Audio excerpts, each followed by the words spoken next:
한 주 동안도 주의 은혜 가운데 모두들 평안하셨습니까?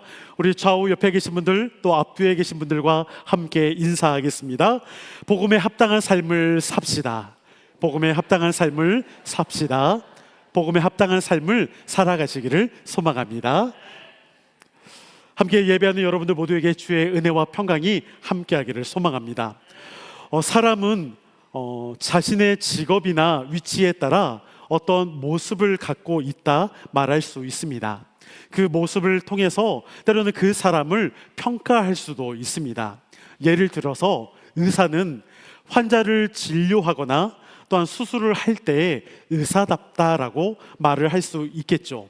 또 군인은 훈련을 받거나 나라를 지키기 위해서 각자 맡겨진 그 일을 군인답게 해야 군인답다라고 그런 평가를 들을 수가 있습니다. 혹시 PPT 사진 한 번만 보여주실까요? 네, 저렇게 널브러져 있는 군인들을 보게 되면 아마 현역병은 아닐 것입니다. 늘 예비군이 문제입니다. 네, 저도 저런 때가 있었던 것 같습니다. 이상하게 밖에 나오면 괜찮은데 군복을 입고 부대에 들어가면 저렇게 그냥 잠자기 바쁘고 널브러지고, 물론 저희 때는 뭐 핸드폰을 하거나 이런 것은 하지는 못했고 다 뺏겼습니다. 그러니까 이러한 어떤 모습들, 감사합니다. 네, 저렇게 그냥 널브러져 있습니다. 그냥 쉬는 시간만 되면 저게 그냥 일상의 모습이 예비군의 모습입니다. 그런데 저런 모습을 보고서 우리가 군인답다 말할 수 없겠죠. 군인답다 할 수 있는 것은 좀 더 정형하고 제식이 있고 훈련을 열심히 받는 그런 모습. 사진 한 번만 더 보여주시면, 저렇게 행군하면서 뭔가를 갖추고 저런 모습이어야말로 군인답다 이렇게 말할 수 있을 것 같습니다.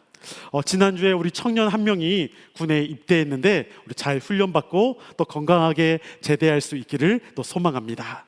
그렇다면 그리스도인들은 그리스도인답다, 또 예수 믿는 사람답다, 아니면 교회 다니는 사람답다, 이러한 평가를 받기 위해서는 평소 우리가 어떤 모습이어야 할까요?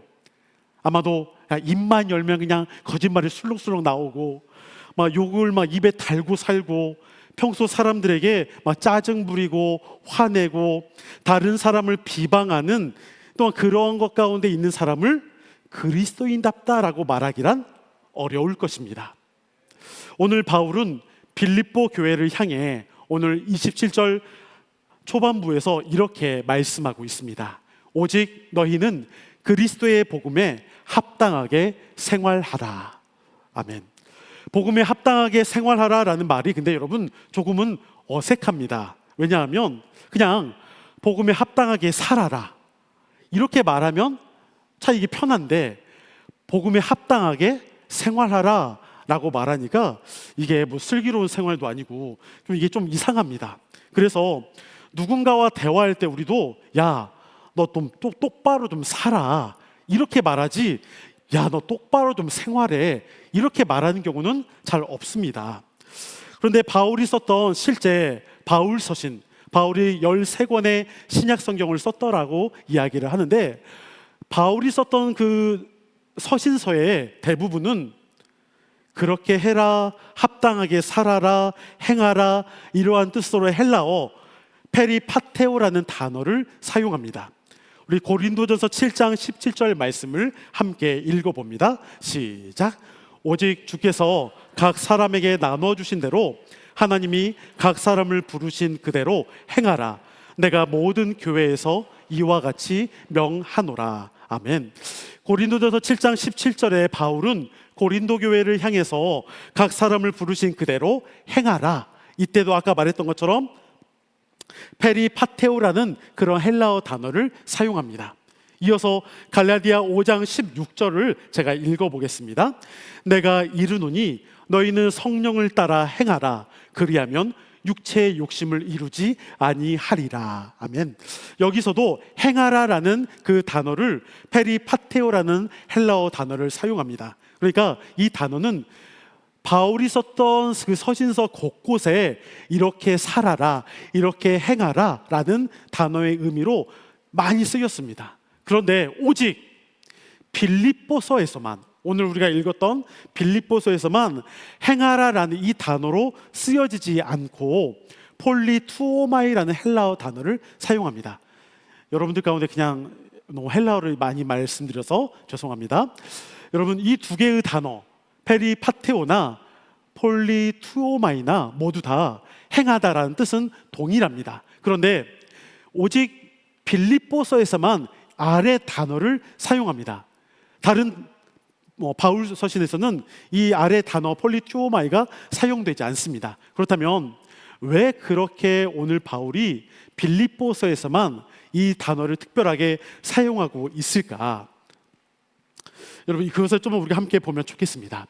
혹시 여러분 성경책 보시면 오늘 읽었던 27절의 말씀 가운데 2번이라고 각주가 되어 있지 않을까요? 아마 되어 있을 겁니다. 2번 각주 되어 있어요. 여러분 아래 쭉 읽어보면 뭐라고 써 있습니다. 뭐라고 되어 있을까요? 시민 노릇해라 라는 단어로 풀이되어 있습니다. 즉 아까 말했던 폴리투오마이는 바로 시민권을 갖고 있는 사람으로서 마땅히 살아야 한다라는 의미로 해석될 수가 있습니다. 여러분, 당시 로마 대제국 가운데 로마의 시민권을 갖고 살아가는 것은 큰 권력이요 자랑이며 자부심이었습니다. 특히 빌립보는 제2의 로마라고 불려질 만큼 좀 크고 중요했던 도시였습니다. 그렇다면 오늘 27절에서 바울이 복음에 합당하게 생활하라 라는 의미는 복음에 걸맞는 시민처럼 살아라 라는 뜻입니다. 이것을 좀 더 부드럽게 해석해 본다면 하나님 나라 시민답게 살아라 라는 뜻이요, 로마의 시민 가운데 너희가 시민권을 갖고 있다 할지라도 로마의 시민이 아니라 천국 시민, 하나님 나라 시민으로 살아야 한다라는 것을 말하고 있습니다. 여러분 혹시 복음이 무엇인지 아십니까? 네, 참 죄송합니다 여러분. 목사님, 제가 교회 짬밥이 몇 년인데 그 복음이 뭔지를 모르겠습니까? 라고 그렇게 쳐다보는 것 같습니다. 여러분 당연히 알죠. 제가 여러분들 무시하려는 것이 절대 아닙니다. 복음에 대해서, 복음은 예수 그리스도, 좀 더 길게 설명하자면 예수님께서 십자가에 달려 죽으셨고 우리의 죄를 담당하셨다는, 바로 그것이 복음이라는 정의가 될 수도 있겠습니다. 여러분들이 분명히 다 알고 있는 말씀입니다. 복음은 헬라어로 유앙겔리온이라고 표현합니다. 근데 여러분, 이 복음이라는 단어 유앙겔리온이 우리가 생각할 때는 예수 그리스도가 복음이니까 교회에서 처음 사용했을 것으로 생각을 하잖아요. 그런데 이 복음이라는 단어는 교회에서 처음 사용하지 않았습니다. 오히려 로마에서, 또한 그 앞선 다른 나라의 제국에서 먼저 사용했습니다. 뭔 말이냐면 복음은 말 그대로 복된 소식, 좋은 소식으로 당시 로마라는 권력하에 여러분 로마의 승전보를 가져다주는, 승전보를 외칠 때 그것이 바로 복음이었습니다. 그러니까 우리가 생각하는 예수 그리스도, 이게 복음이 아니었어요.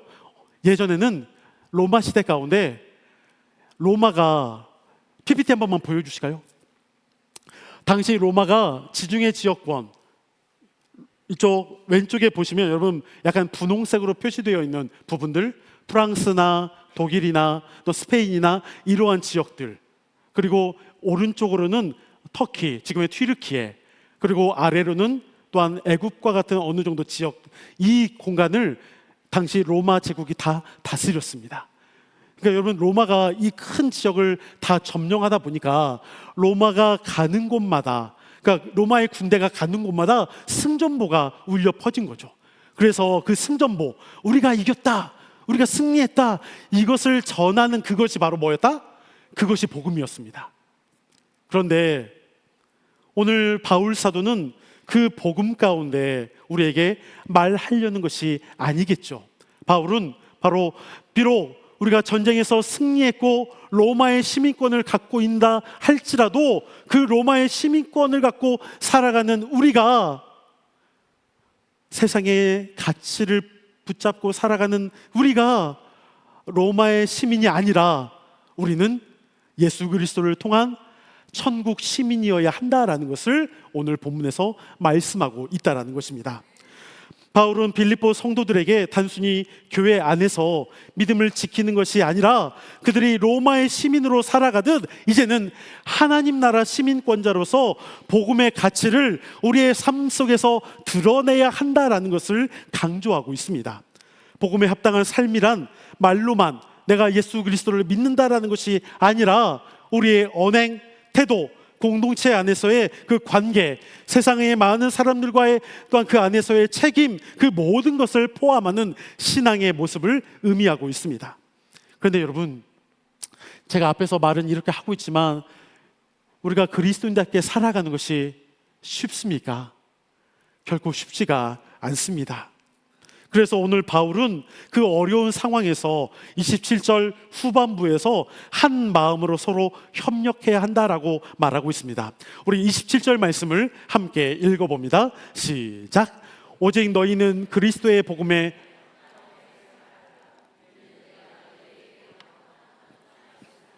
너희가 한 마음으로 서서 한 뜻으로 복음의 신앙을 위하여 협력하는 것과 아멘. 여기서 한 마음으로 서서 협력한다라는 표현은 이것은 당시 군대적인 표현입니다. 뭔 말이냐면 여러분 혹시 밀집 장창제라는 말을 들어보셨습니까? 아마 거의 안 들어보셨을 거예요. 저도 그냥 처음 들어보는 단어입니다. 밀집 장창제. PPT 한 번만 보여주실까요? 이게 여러분 밀집 장창제를 말하는 뜻하는 모습입니다. 즉 로마의 군대가 대적과 싸울 때 긴 창을 가지고서 나아갑니다. 그러니까 군인들이 서로 빽빽하게 모여서 긴 창을 들고 전진합니다. 그러면 여러분, 앞에 군대가 이렇게 전진해 가면 그 앞에 있는 적군은 다 어떻게 되겠습니까? 다 창에 찔릴 수밖에 없겠죠. 저기 말을 타고 달려와도 저렇게 창으로 버티고 있으면 어쩌면 승리가 있을 수밖에 없는 상황. 바로 이러한 제도를 바로 아까 말했던 밀집 장창제라고 합니다. 서로가 협력하여 서서 저렇게 뭔가 목표를 놓고서 달려가는 모습, 바로 이것을 그렇게 표현합니다. 근데 여러분, 바울은 빌립보 교회 성도들이 이렇게 하나가 되어 함께 싸워 나갈 수 있기를 원하는 마음으로 이야기합니다. 혼자서 세상 가운데 싸워 나가는 것이 너무나 힘들고 어렵기 때문에 믿음의 공동체가 서로가 함께 아끼고 존중하며 또 위로하고 격려하면서 서로가 저렇게 뭉쳐서 함께 나아갈 때 싸워 이길 수 있다라는 것을 말합니다. 여러분, 아무리 긴 창을 갖고 있다 할지라도 혼자 있으면 적군을 싸워 이길 수가 없습니다. 하지만 저렇게 빼곡하게 모여서 긴 창을 들고 나아간다면 앞에 있는 적군 가운데 이길 수 있는 것처럼 바울 사도는 계속해서 이야기하는 바, 우리가 저렇게 함께 모여 협력하여 서서 앞으로 나아갈 때 우리가 대적을 맞아 싸울 수 있다라는 것을 말하고 있습니다. 그러면서 대적자들 때문에 두려워하지 말라라고 말하며 28절에서 이렇게 말합니다. 무슨 일에든지 대적하는 자들 때문에 두려워하지 아니하는 이 일을 듣고자 함이라. 이것이 그들에게는 멸망의 증거요 너희에게는 구원의 증거니 이는 하나님께로부터 난 것이라. 아멘. 바울은 말합니다. 빌립보 교인들, 너희가 대적자들로부터 인해 두려워하지 않고 담대히 싸워 날마다 이기고 있다. 정말 너희가 믿음 안에 정말 잘 살고 있다라는 그 말을 내가 듣고 싶다. 왜냐하면 지금 바울이 빌립보 교회와 함께 하고 있지 않습니다. 지금 바울은 아마도 로마 그러한 집이나 아니면 옥에 갇혀 있는 상황입니다. 빌립보서가 여러분 옥중서신이라고 말하는 이유는 바로 바울이 옥에 갇혀서 편지를 빌립보 교회 가운데 보내고 있기 때문입니다. 지금 바울의 상황은 갇혀 있는 상황입니다. 자유롭지 못합니다. 그러니까 누군가로부터 들려오는 그 소식, 어떤 소식이겠습니까? 빌립보 교인들 가운데 그 시험, 어려움, 문제, 그러한 상황에서도 이들이 믿음을 잘 지키며 살아가고 있다. 이러한 이야기를 듣고 싶어하는 그 바울의 간절한 목소리가 있다라는 것입니다. 그러면서 바울은 대적자들과 치열하게 싸워나가는 그 상황에서 오늘 29절 가운데 이렇게 말하고 있습니다. 우리 29절 말씀 함께 읽어봅니다. 시작. 그리스도를 위하여 너희에게 은혜를 주신 것은 다만 그를 믿을 뿐 아니라 또한 그를 위하여 고난도 받게 하려 하심이라. 아멘. 이 말씀은 우리가 흔히 생각하는 은혜에 대한 개념을 흔들고 있습니다. 여러분, 바울이 뭐라고 합니까? 그리스도를 위하여 너희에게 은혜를 주신 것은 다만 그를 믿을 뿐 아니라, 여러분, 그리스도를 믿기 위해서 은혜를 받는 것은 당연하죠. 그런데 뭐라고 합니까? 뒤에서 고난도 받게 하려 합니다. 우리가 은혜를 받는 이유는 뭐 때문에? 고난을 받기 위함이래요. 이게 여러분 이해가 됩니까? 제가 여러분들 가운데 오늘 기도하고 설교하면서 여러분들 가운데 은혜를 받는 것이 고난을 받으라는 그런 의미에서 축원합니다 말하면 여러분들 기분 좋습니까? 여러분, 고난을 원하는 사람은 없잖아요. 그 고난을 받기 위해서 우리가 은혜가 임할지어다 라고 말하면 여러분 기분 좋습니까? 그것을 원하는 사람은 없을 것입니다. 그렇다면 바울이 왜 그렇게 말하고 있을까요? 바울은 복음에 합당한 삶을 사는 것은 당연히 고난이 있을 수밖에 없음을 전제하고 있습니다. 아무리 믿음이 좋은 사람도 여러분 고난이 피해갑니까? 고난이 여러분들 가운데 날마다 이렇게 살살살살 피해가고 있습니까? 고난은 그 어느 누구도 피해갈 수 없습니다. 오늘 바울이 말한 것처럼 로마의 복음을 따르는 것은 세상적 가치를 따르는 것이기 때문에 로마가 지금까지 해왔던 그들의 모습은 무엇입니까? 힘과 권력, 자기 욕심에 따라 살아가는 그러한 가치, 그러한 모습 가운데 살아갈 수 있지만 오늘 바울이 말하는 바 빌립보 교인들을 향해 그리스도의 복음을 따르는 것은 예수 그리스도의 희생, 십자가의 그 가치, 힘과 권력이 아닌 욕심, 그것이 아닌 낮아짐과 겸손함, 또한 자기 비움, 자기 부인, 사랑과 인내, 그 순종을 통해서 우리가 따를 수 있다라는 것을 말하고 있습니다. 그러니까 세상적 가치를 따르지 않기 위해 우리 가운데 당연히 고난, 어려움이 있을 수밖에 없다라는 것입니다. 100주년 기념교회 정한조 목사님께서 이러한 지금 이야기했던 관계를 놓고 이렇게 재미나게 풍자하며 말했던 설교가 있었습니다. 뭐냐면 여러분 혹시 춘향전 아십니까? 네, 춘향전 모르는 사람은 없을 것 같습니다. 춘향전에 등장하는 인물들 가운데 이몽룡과 또 춘향이가 있고 또 누가 있습니까? 변학도가 있죠. 이몽룡과 춘향이가 서로 사랑했습니다. 그런데 이몽룡은 과거를 치르기 위해 멀리 떠났습니다.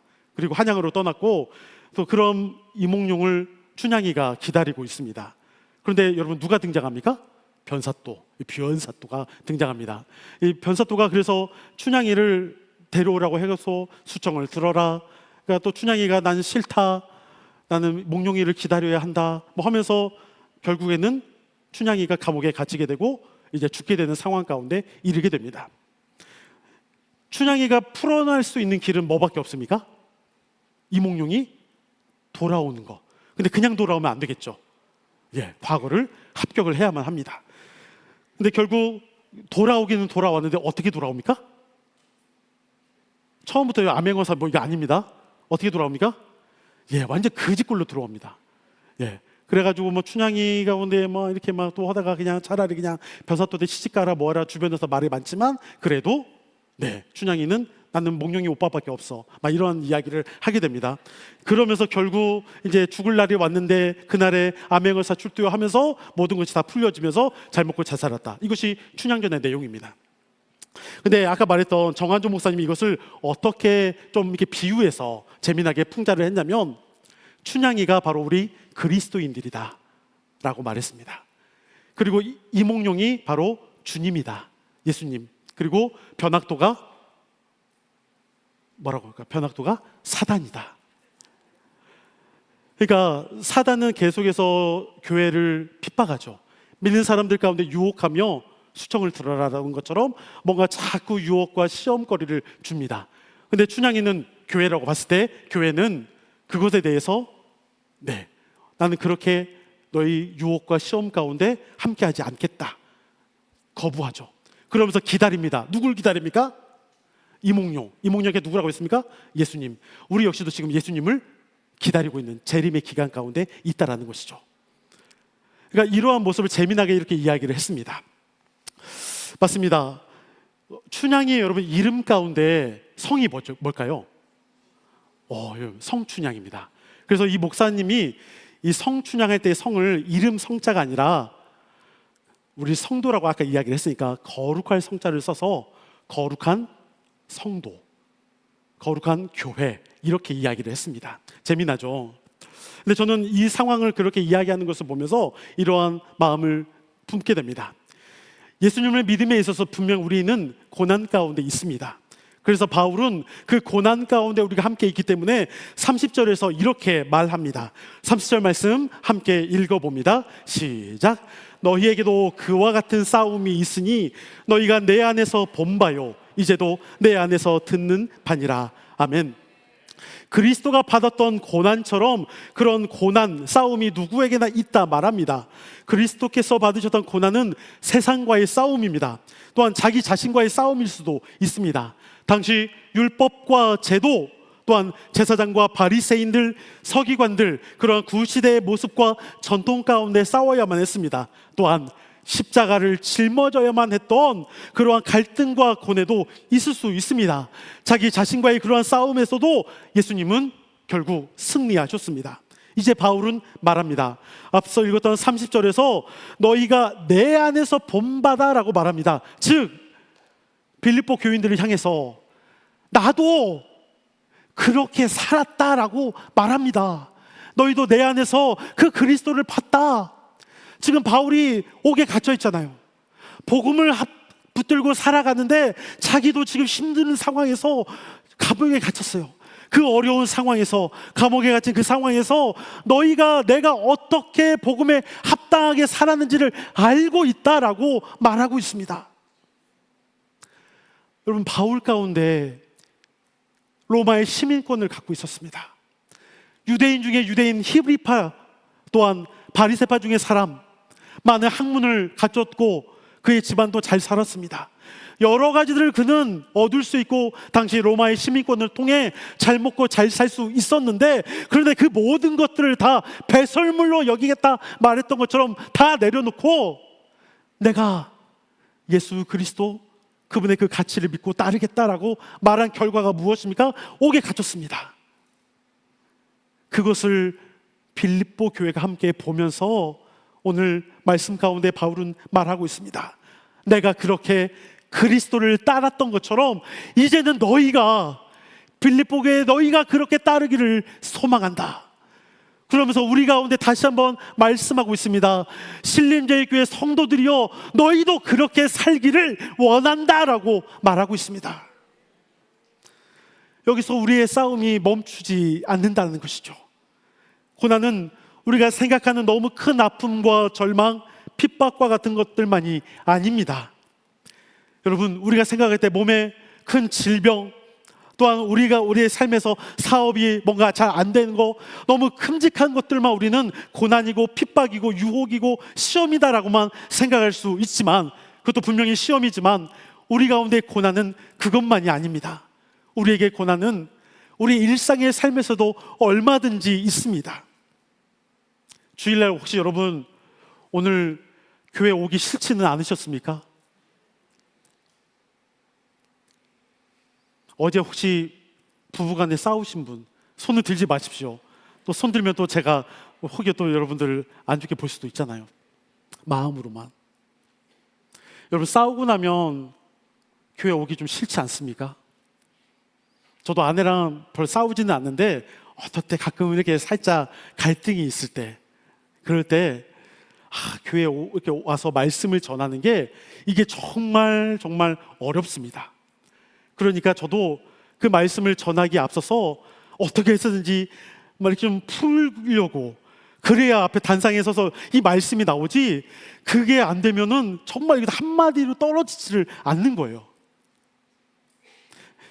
여러분들도 그러한 모습이 있을 수 있습니다. 혹시 오늘 차 타고 오시면서 다투거나 그러지는 않으셨습니까? 사소한 일로 인해 갈등이 있을 수 있습니다. 서로를 신뢰하지 못하게 만들 수도 있습니다. 근데 사단은 우리 가운데 그러한 마음을 심어 놓습니다. 이번 한 번뿐이면 괜찮아, 다음에 하지 뭐. 때로는 쉽게 타협하고 나 하나쯤이야 뭐 생각하는 것들도 있을 수 있습니다. 때로는 하나님 앞에 내가 간구하고 소망하는 그 모든 것이 지금 당장 이루어지지를 않으니까 원망하게 되고 불평과 불만의 마음을 품게 될 때가 있습니다. 근데 여러분, 제가 어제 며칠 전 그저께 금요기도회 때 모세의 기도를 이야기를 하면서 민수기 11장 가운데 모세가 하나님 앞에 원망했던 그 기도를 잠깐 설교를 했습니다. 여러분, 민수기 11장에 여러분 보시면 모세도 이제 광야 가운데 40년의 시간을 보내면서 자기도 너무 힘든 것을 하나님 앞에 말해요. 하나님 앞에 막 기도합니다. 하나님, 이 이스라엘 백성들 내가 낳았습니까? 이 백성들을 먹일 고기가 여러분 200만 명이나 되는데 그 고기를 내가 어디서 얻습니까? 이 지금 광야 가운데 있는데 하나님, 내가 이 백성들을 어떻게 먹일 수 있고 내가 이 백성들을 내가 낳지도 않았는데 왜 저 땅으로 들여보내도록 나를 인도하십니까? 짜증나서 하나님 앞에 원망을 쏟아놓습니다. 그러면서 민수기 11장 15절에 뭐라고 하냐면, 하나님, 나 이 꼴 저 꼴 다 보기 싫으니까 차라리 나를 그냥 죽여주십시오라고 말합니다. 그럼 모세가 그렇게 기도하는 거 여러분 믿겨집니까? 얼마나 힘들었으면 그랬을까? 근데 여러분, 그것이 불평이고 불만의 원망의 기도가 아닙니다. 그것조차도 하나님 앞에 맡기는 겁니다. 하나님이 하실 수 있고 하나님을 신뢰하기 때문에 하나님 앞에 그것을 내어 맡깁니다. 하나님이 우리의 아버지시니까 그렇게 고백할 수밖에 없는 거죠. 오늘 바울 역시도 이야기를 합니다. 고난과 아픔과 유혹과 시험이 분명히 우리에게도 있다. 그 시험을 우리가 그리스도께서 먼저 담당하셨기에 바울이 또한 먼저 그것을 담당했고, 이제 빌립보 교회 성도들을 향해 우리도 그 고난 가운데 분명히 있지만 너희가 복음에 합당한 삶을 살아갈 수 있기를 원한다라고 말하고 있습니다. 하나님 나라 백성이기 때문에 그 하나님의 통치, 하나님의 그 다스림 가운데 있기를 원하는 그 바울의 간곡한 부탁이 권면이 그 가운데 있다라는 것입니다. 사랑하는 신림제일교회 성도 여러분, 여러분들 가운데도 바울이 그렇게 간곡하게 말하고 있는 그 부탁이 여러분들의 그 마음 가운데 함께 담겨질 수 있기를 소망합니다. 우리도 복음에 합당한 그 삶을 살아갈 수 있기를 원합니다. 시험과 고난과 아픔의 시간들이 있을 수 있지만 하나님께서 그 모든 것들을 우리와 함께 하시고 또한 이겨낼 수 있도록 도우시며 우리가 말씀에 순종함으로 살아갈 수 있도록 인도해 가시기에 그렇게 복음에 합당한 삶을 살아가는 저와 여러분이 되시기를 간절히 축원합니다. 모두 자리에서 일어서셔서 우리 표대를 향하여 함께 찬양하며 기도하겠습니다.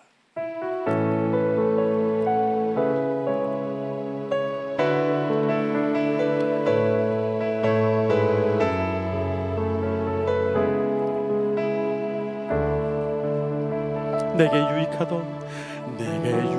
유익하던 것을 다 해로 여기네. 구주를 위하여 모두 다 버리네.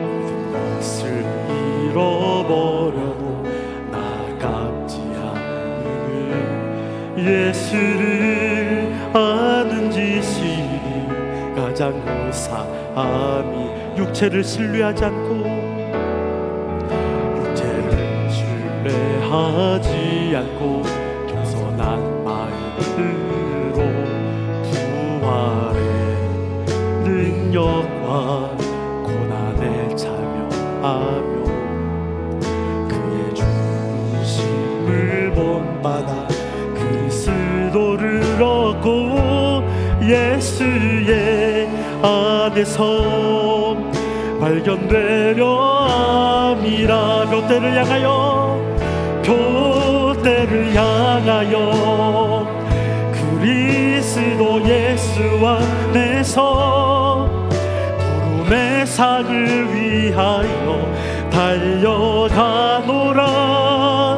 이전에 있는 것은 모두 잊어버리고 앞에 계신 그리스도께로 달려. 우리 전문도 다시 찬양합니다. 내게 유익하던 것은 다 행하기네. 위하여 모든 것을 잃어버려도 나갑지 않는 예수를 아는 지식이 가장 고상하니 육체를 신뢰하지 않고 하지 않고 겸손한 마음으로 주 안에 능력과 고난에 참여하는 그의 주심을 본받아 그리스도를 얻고 예수의 안에서 발견되려 함이라.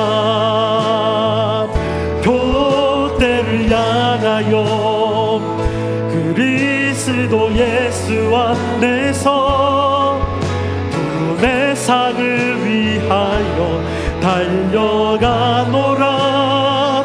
이전에 있는 것은 모두 잊어버리고 앞에 계신 그리스도께로 달려가.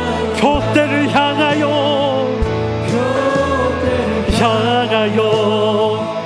그리스도 예수 안에서 구름의 상을 위하여 달려가노라.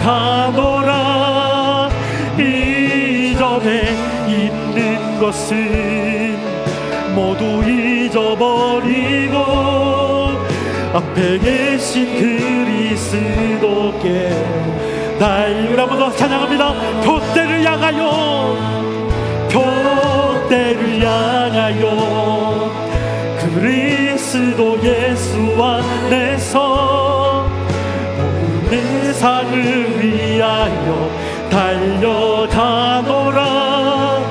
이전에 있는 것은 모두 잊어버리고 앞에 계신 그리스도께로 달려가노라. 이 시간 우리 함께 기도하기를 원합니다. 하나님, 우리 가운데 그 고난, 시험, 유혹, 수없이 많은 것들이 우리를 감싸고 있고 우리가 때로는 쉽게 넘어질 수 있으며 절망할 수 있습니다. 우리가 세상적 가치를 붙잡고 살아가는 것 너무나 쉬운 일일 수 있지만 하나님, 우리가 그렇게 살기를 원치 않습니다. 나를 십자가의 그 죽으심 가운데서 생명으로 건져주신 그리스도의 그 크신 은혜와 사랑을 내가 받았기에, 주님 그분이 모든 것을 담당하셨기에 나도 그렇게 살아갈 수 있기를 소망합니다. 바울이 옥에 갇히면서도 그들이 더욱 간절하게 주님을 닮기를 소망하고 그리스도를 향하여 나아갈 것을 그렇게 원했던 것처럼 이 시대 우리를 향해서도 그러한 바람이 있습니다. 세상 가운데 멈춰 서 있지 않고 복음에 합당한 삶을 살아갈 수 있기를 소망하는 그 마음이 우리 가운데 함께 있기를 원합니다. 하나님, 내가 그 복음에 합당한 삶을 날마다 살아갈 수 있도록 붙들어 주시고 시험과 유혹 가운데 넘어지지 않도록 그 어떠한 고난 가운데서도 내가 믿음을 지키며 나아갈 수 있도록 역사하여 주시옵소서. 우리 주여 한번 외치시고 함께 기도하겠습니다. 주여, 거룩하신 아버지 하나님, 우리가 그 어떠한 시험과 그 어떠한 유혹과 그 문제와 고난 가운데서도 믿음을 지키며 나아갈 수 있기를 원합니다. 그 어떠한 상황에서도 하나님, 우리가 쉽게 넘어지거나 좌절하거나 낙심하지 않기를 원합니다. 하나님, 우리의 마음이 때로는 여러 많은 유혹으로 인하여 이곳저곳으로 넘어질 수 있습니다. 쉽게 흔들릴 때도 있습니다. 하지만 그 어려움 가운데서 다시 한번 우리가 복음에 합당한 삶을 살아가는 것은 우리가 세상적 가치를 붙잡는 것이 아니라 우리가 하나님 나라 천국 시민으로 우리가 그리스도를 붙잡고 나아가는 것임을 깨닫게 하여 주시고, 날마다 하나님의 자녀로 복된 삶을 살아갈 수 있기를 원합니다. 나를 통하여 오직 하나님의 나라가 더 아버지와 증거되어 갈 수 있도록 역사하여 주시고, 오직 하나님께서 그 가운데 우리가 더 믿음 안에 살아갈 수 있는 믿음의 영혼들로 날마다 살아갈 수 있도록 붙잡아 주시기를 소망합니다. 하나님, 그 어떠한 시험, 그 어떠한 유혹, 그 어떠한 문제 가운데서도, 고난 가운데서도 날마다 승리하며 나아갈 수 있도록 역사하여 주시고, 우리가 그 주님만 바라보며 승리하는 복된 삶을 살아갈 수 있도록 주님 붙잡아 주시옵소서. 거룩하신 하나님만 의지하며 나아갈 수 있기를 소망합니다.